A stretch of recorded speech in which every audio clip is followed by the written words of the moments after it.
fight in the dark. See the kid could have spelled for shit, but could draw like a photograph. Fuck a hit, he'd rather his rhyme on the wall of a poet's class.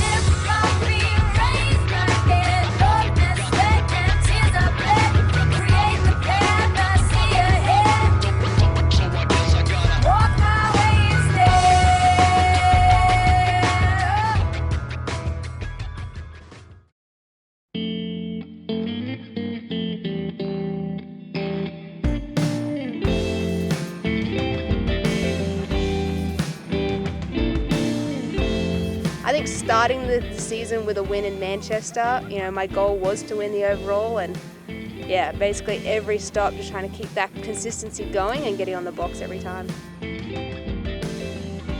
This whole season's gone by, it feels quite long and stretched out, but it's actually been really quick. So yeah, to turn it around from Argentina, where for me, I guess, some people will be stoked in the final, but I definitely set very high challenges for myself and a high bar that I like to uphold, and I dare say I put a lot of stress on myself, but that's just how I've always operated, and I think it's keeping me at this high level. And coming into today, I knew the things that I needed to work on, I knew the boxes I needed to tick.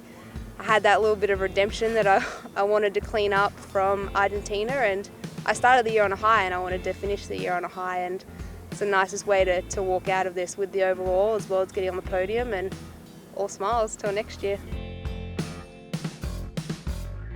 Feels really good. Like, to win 2012 obviously meant a lot, but I think this one means so much more. It's definitely, the overall World Cup title is a hard one to get.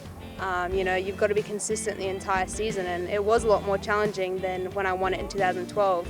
Time trials were counted back then, and now it's all about the racing, wire to wire, right down to those finish lines and those podium spots.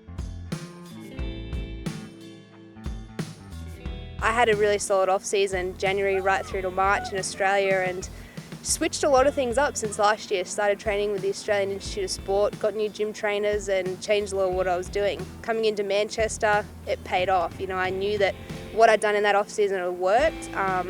It's still crazy, we've done this since the age of, I was 5, and I've been doing it on the circuit for a long time as well, but you still learn every year's changing.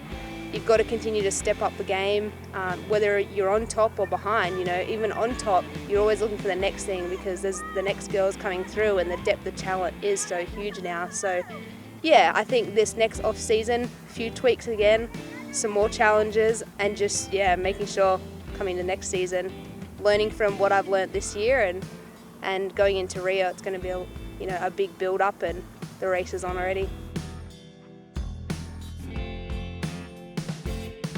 I think for myself, the biggest highlight is if I set a goal and then I want to achieve it. So last year it was those world titles and I achieved it. This year it was the World Cup Series and I achieved it. Today's been a highlight to wrap up the season, and overall, basically just pulling it all together today and walking away with the season title has been the biggest highlight. The champagne on the podium always tastes so much sweeter when you've had a long journey, and this year really has. It doesn't just begin at Manchester, it begins months in advance in the off season, and I was in Canberra, training down in the gym, hitting those PBs, doing all my core stuff, you name it, all the little fine percent, the one percenters that make it at the end of the day. And you set out on this long journey, you look at the calendar, you figure out the puzzle pieces of how you're going to get to each event, how you're going to fit in your training and your tapers and everything, and you basically put this full puzzle together and you go out on a goal you want to achieve. And throughout it all, throughout the ups and downs, keeping your composure is definitely a hard thing, and you can get overwhelmed by it all. Coming into this last World Cup, I sort of knew what I had to do. I knew that the challenges were going to be tough, and just sort of keep my composure right till the end and walk away with a podium, and then also win the overall it's really sweet, and give myself a pat on the back.